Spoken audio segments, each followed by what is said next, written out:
Los casos del profesor Leopold Voss. El caso del Vaticano.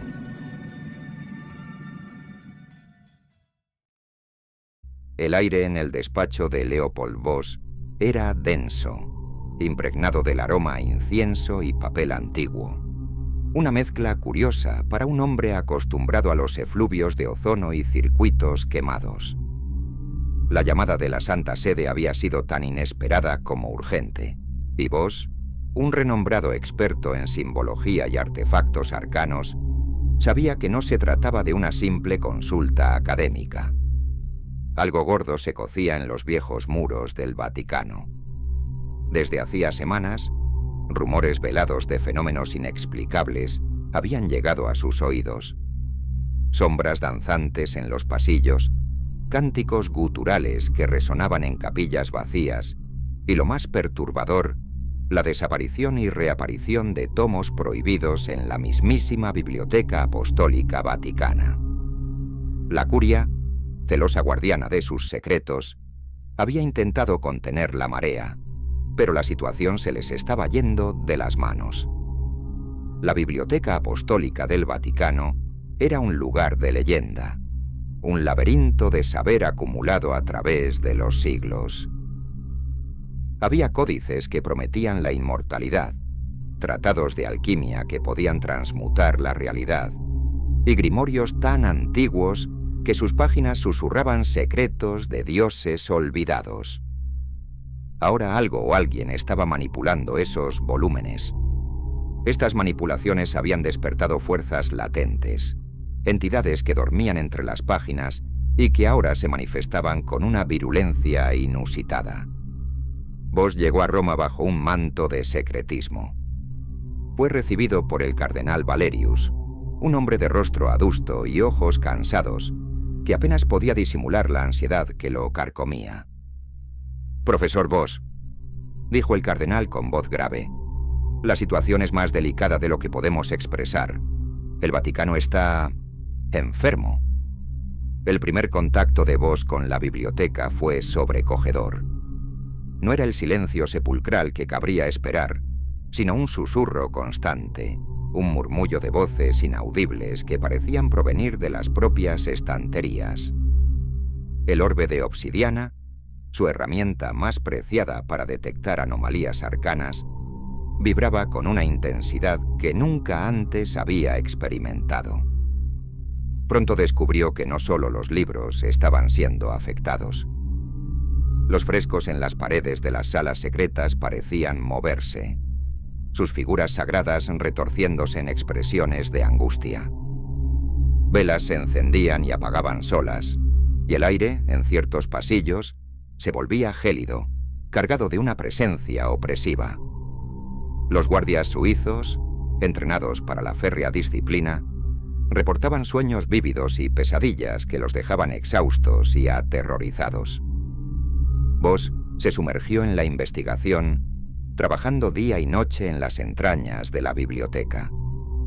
Su mente lógica, acostumbrada a desentrañar patrones y códigos, luchaba contra la irracionalidad de lo que presenciaba. Había una inteligencia detrás de los fenómenos, una voluntad maligna que buscaba subvertir el orden y la fe. Descubrió que un pequeño grupo de eruditos, obsesionados con los textos más arcanos, había intentado descifrar el Codex Bovin, un grimorio que se creía incompleto. Sin saberlo, habían abierto una brecha, una puerta a una dimensión de sombras. No buscaban el mal, sino el conocimiento, la comprensión de lo incomprensible, y en su ceguera habían sido instrumentalizados. El punto álgido de la crisis llegó cuando un antiguo sello que protegía una sección de la biblioteca dedicada a la demonología se rompió. Las sombras se materializaron, tomando formas grotescas y susurrando herejías en cada rincón. El Vaticano se había convertido en un campo de batalla espiritual. Leopold Voss, armado con su intelecto y el poder del orbe de obsidiana, se enfrentó a la tarea hercúlea de restaurar el equilibrio. No se trataba solo de cerrar un portal, sino de sanar el daño infligido, de purificar las almas y los textos corrompidos. Lo que custodiaba el Vaticano, que no querían que se supiera bajo ningún concepto, descubrió Vos, no era un objeto o un texto específico. Era la fragilidad de la fe humana, la constante lucha entre la luz y la oscuridad que se libraba en el corazón de cada creyente. Y que, en su intento de protegerlo todo, habían subestimado la astucia del adversario. En el clímax de su investigación, Vos se encontró frente al corazón de la anomalía, el Codex Bobin, completamente abierto, sus páginas emitiendo una luz verdosa y antinatural. Las sombras se retorcían a su alrededor y una voz ancestral intentaba seducirlo con promesas de conocimiento ilimitado y poder. Pero Vos no cedió. Usando su orbe, canalizó una energía purificadora, un contraconjuro basado en antiguos rituales de la cábala y la alquimia. La batalla fue brutal, una lucha de voluntades donde el intelecto y la fe se enfrentaban a la depravación pura. Lentamente las sombras retrocedieron. La luz verdosa del Codex Bobin se atenuó y las páginas comenzaron a sellarse solas. Las estanterías dejaron de susurrar y los frescos recuperaron su serenidad. El Vaticano, aunque herido, había sido salvado. El costo fue alto. La biblioteca tardaría décadas en recuperarse y la fe de algunos se había resquebrajado irremediablemente. Pero la amenaza inmediata había sido contenida.